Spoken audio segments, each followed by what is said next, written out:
I heard you on the wireless back in 52, lying awake intently tuning in on you. If I was young, it didn't stop you coming through. They took the credit for your second symphony, rewritten by machine with new technology. And now I understand the problems you could see. I met your children. What did you tell them?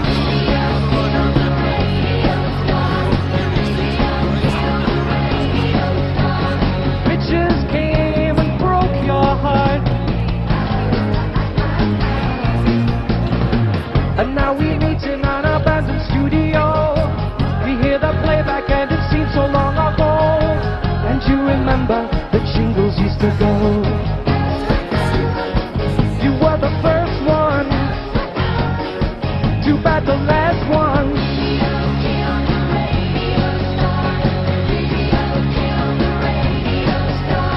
In my mind and in my car, we can't rewind, we've gone too far.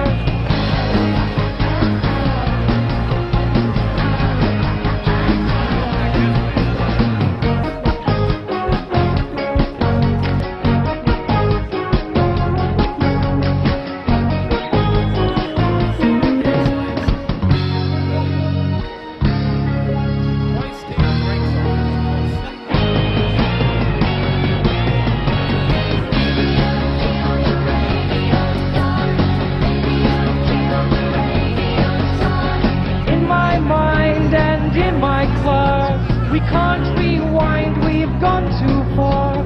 Bitches came and broke your heart. Put the blame on PCR. I block it. Never.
Draw attention to it. I've relaxed it even more. Thanks very much. Kudos! Hey, Martin.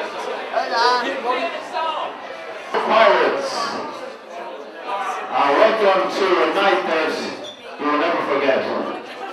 You might remember it in the morning, but don't worry, it's opening videos here.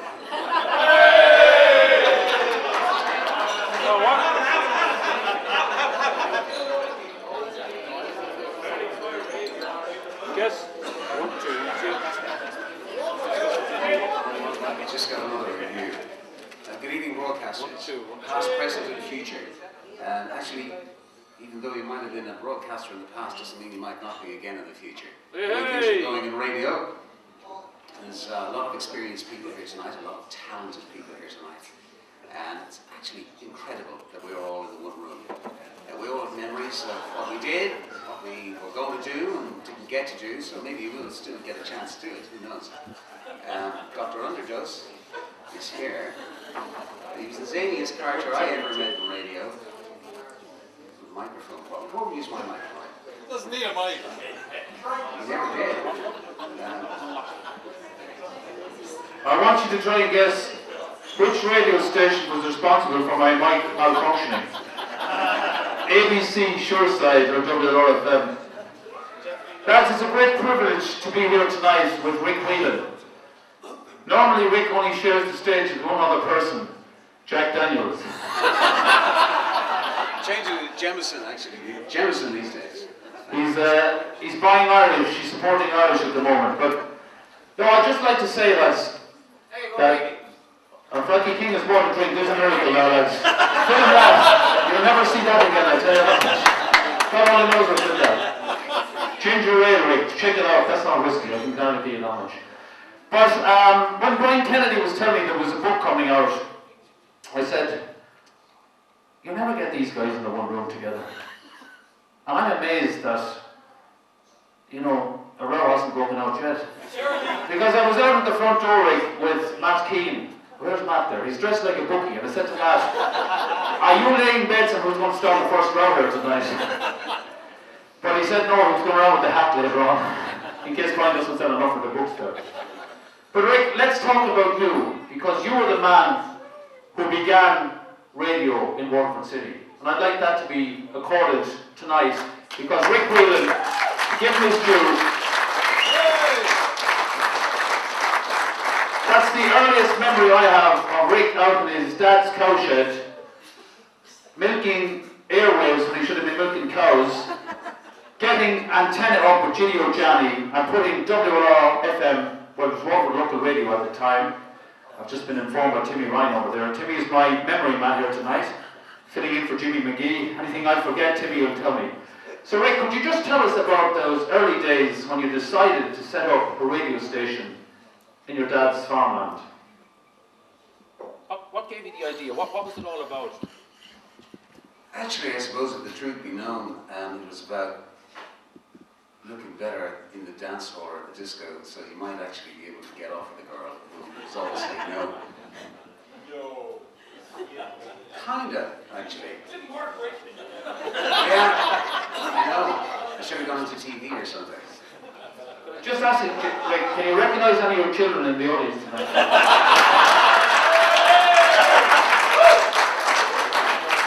One or two, yeah. As we got into it, Gidio and myself, it started in '77 actually. It took a year to start WLR. I don't know if you know the history of it, it's been told many times over. And in those days there was no internet, there was no way to find out how to build a transmitter. As a matter of fact, to build a nuclear bomb might have been easier. Because there probably was information around about how to build a nuclear bomb. I remember ringing Marconi and they wouldn't talk to us because we weren't a legal broadcaster, so we were caught every way. And we ended up with a bit of a transmitter on a trawler, and we put that together. That didn't work, that blew up, and we blew up subsequently many other transmitters. They just didn't work. I don't think Jim is here tonight. It's a pity he isn't, because he could talk more technically about it if you really want to hear about transmitters. Today, everything has changed utterly, and a terrible beauty is born with the fact that you can go to any supplier and buy a transmitter if you have a license, or maybe even if you don't. I can see room for pirates to come back, because everything has been so tightly formatted in radio that it's become predictable, it's become boring, it's become tedious to listen to. I think Ray is right, lads, because back when we were in the pirate days, Rick, you could say what you wanted. You could play what you wanted. You could say what you wanted. And in Rick's case, I could say what I wanted, but Rick would lay who he wanted, so that was the thing. I mean, back then, Rick, you probably remembered yourself, being a DJ and being on the radio was the closest you'll ever come to being a superstar in your own town, because back then in the 80s, when radio came in, you were on the radio and then people would see you the next day, and you just got a really fantastic reaction from people, especially if you went to Dungarvan now. I was down at the Roadcaster in Dungarvan, and the minute you come into the square, you'd be, oh Jesus, Conor Halpin is here, boy! Conor, I love you on the radio! Jesus, you're fantastic! Here, meet the wife, Conor. Come on, give her a good kiss, Conor. She loves you on the radio. Come on, Annie, go up to Conor there. And you'd be like Bono coming out, just waving at all the people there, giving them a chance to fill their clothes and everything, and anything else you could. But they were great days, really, and my earliest time on radio would have been with Matt Keane and Pat Haberlin when we were on the sports show. And we had fantastic prizes there. I remember it was once down in the Apple Market, and it was this Pakistani fella selling these ties. Actually, he was giving them away. Nobody would buy them. I'm wearing one of them here tonight. And I said to Pat, Matt, Jesus, Pat, Matt, we have to have a quiz. I've got a box full of these ties here. Wait till the people of Waterford see them. The lad said, Jesus, nobody will want them, Connie. You must be crazy. Oh no, I tell you, everybody will wear them. Look at the colour of them. There's like egg stains on them and everything, and Rubik's cubes and the Da Vinci Code, everything. Anything you want was on them. So anyway, we put out this thing there, we had a sports quiz, like who won the most steps and derbies or whatever it was. All these people came in to wear these ties, and they said, oh, for fuck's sake, jeez, I'm not wearing that, it's a joke. I wouldn't hang myself with this. But they were the innocent days, and Rick, I think the beauty of radio back then, as you were saying, you could be who you want to be. An awful lot of people came up with their own monikers as well. Can you remember any of the people who changed their names on radio? Rick Whelan. You used to be Paddy Whelan. You became Rick Whelan. And God forbid you ever said his name was Patrick. No, but you became a legend, Rick, yourself. So WLR then started to employ people to come onto the radio. How did you go about finding people, and who was behind the whole thing? I can actually tell you how I met Pat Haberlin. Now, I knew Pat Haberlin for years before when we used to do discos and that sort of thing together. And he came up to me in the High V one night and said, hey Rick, I heard the radio station's going really well. And I said, okay, thanks. And continued to drink my drink. And he said, any chance I could have a look around? Maybe the next day or two. I said, come on tomorrow. He said, what time will I come out? It's about 2:45. He said, well, you know, what do we do? I said, well, you just go on air and see how you go. And he said, like, on air? I said, yeah, 3 o'clock, 3 to 6. And Pat did that and stayed with us then for 20-something years and continued on air. See, it's like if you push somebody in the deep end and they can even tread water, they don't have to swim. They can do it. But the trouble is today, it's too much screening. You know, you've got to give your CV for everything. I think if somebody wants to do something, you should listen to them. We don't do it enough here in Ireland. We don't do it enough here in Waterford. There are very talented people out here. There's so many talented people here tonight who came to radio and contributed huge amounts. That's why WLR grew to what it is today. And it is absolutely huge. The lads in Sureside, the lads in ABC, there was great competition back there. Huge. Absolutely massive. They were in earnest. Everybody worked for a pittance. Actually, I can tell you straight out, I got nothing for 10 years in pirate radio. I earned money in discos, and what I earned in discos, I brought back and put it into WLR. So it was a new mast, or it was a new couple of valves for the transmitter, a crystal, which it was expensive to get cut for the 252 meters we operated on at the time. All of these things were very, very important. But we let them go, and I think if Waterford is ever to get back on its feet, we have to start looking much more deeply than we do at the moment. How did WLR become a success? It's probably an accident, really. People were good. There was no internet, as I say. There were no mobile telephones.